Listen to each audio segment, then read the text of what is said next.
उस समय तो विशेषकर जब इंद्र उनके अधीन हो गए, इंद्र, यम, वरुण, कुबेर आदि सच इंदिरा गोपांगनाओं के आगे हाथ जोड़कर खड़ी हैं, उर्वशी, रंभा, मेनका प्रणाम कर रहे हैं, उनको वंदन कर रहे हैं, पूज रहे हैं, क्षमा कर दीजिए। सच इंदिरा, इंद्राणी उन्हें विनय पूर्वक प्रणाम कर रही है कि हमसे भूल हुई है। जल प्लावन के लिए जब भयानक गर्जन करते हुए बादलों को, वर्षा को लेकर जब इंद्र आया और भगवान ने गोवर्धन की पूजा की, गाय के शरण में गए और इस प्रकार से वो विपत्ति टल गई, इंद्र आधीन हो गए। इंद्र वंदन कर रहे हैं, ब्रह्मा वंदन कर रहे हैं। और भैया कोई आपके आगे राजा और शासक शीश झुकाए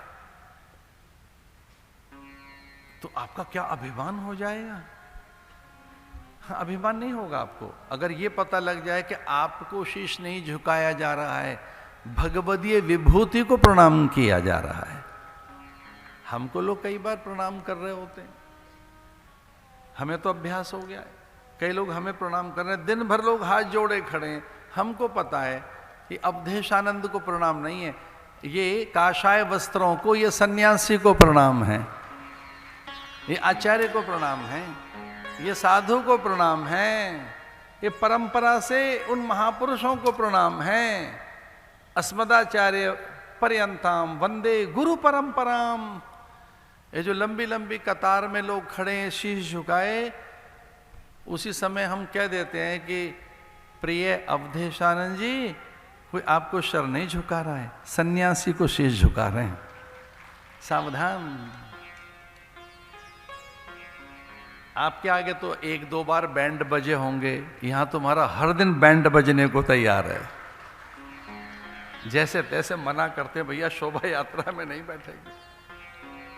शाही यात्राएं, शोभा यात्राएं कितने अधिक अनुराग और उल्लास के साथ पूजन, प्रणाम, जय जयकार, वंदन, स्तुति, उपहार, कभी उसे स्वीकार नहीं करते, कभी भी भूल कर भी नहीं। ना ना ना ना, अपने लिए नहीं है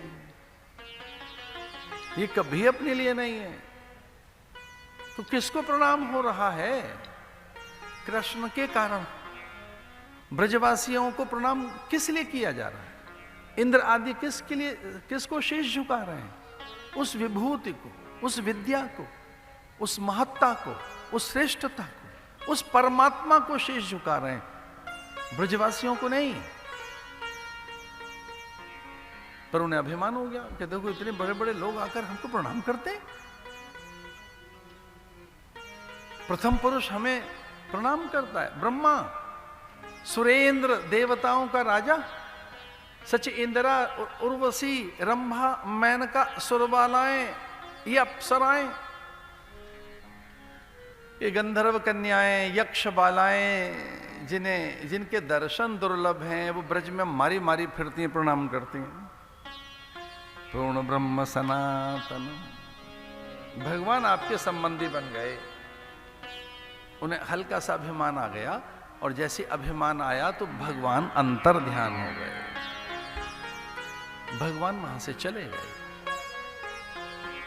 अभिमान के साथ ही विद्या चली जाती है, अभिमान के साथ ही आपके सद्गुण निकल जाते हैं, फिर आप में केवल अहंकार रह जाता है, केवल अभिमान। अभिमान आएगा तो विद्या चली जाएगी, विनय चली जाएगी, आप में से पवित्रता निकल जाएगी, आप में से वो एक दिव्य आकर्षण खो जाएगा।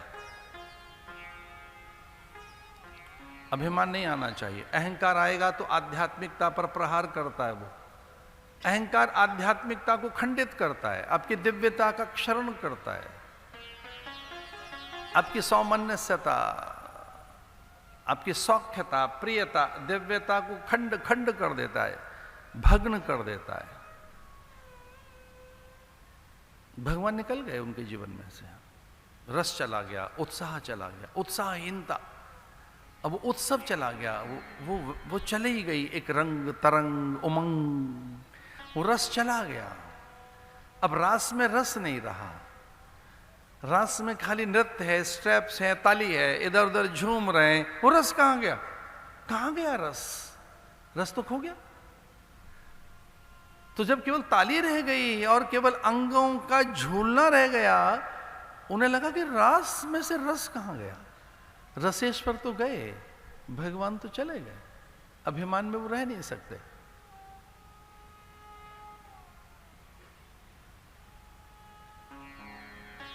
तो विचार करने लगी गोपांगनाएं कि कुछ भूल तो हुई है हमसे, कुछ तो भूल हुई है हमसे। कि रस चला गया, उमंग गई, उत्साह गया, सहजता चली गई, भगवान ही चले गए जीवन में से। तो कोई मुझसे कहे कि भाग्यशाली दिन किसे कहें, तो मेरी दृष्टि में भाग्यशाली दिन वो है जब आपको अपनी भूल का पता लग जाए। आपको पता लग जाए कि आपसे भूल हुई है, चूक हुई है, कोई दुर्गुण जगा है आप में कोई दुर्विचार जगा है, और उसके विनाश के लिए, उस दुर्विचार दुर्गुण को हटाने के लिए, उस दोष के निवारण के लिए आप फिर उपाय करने लगे।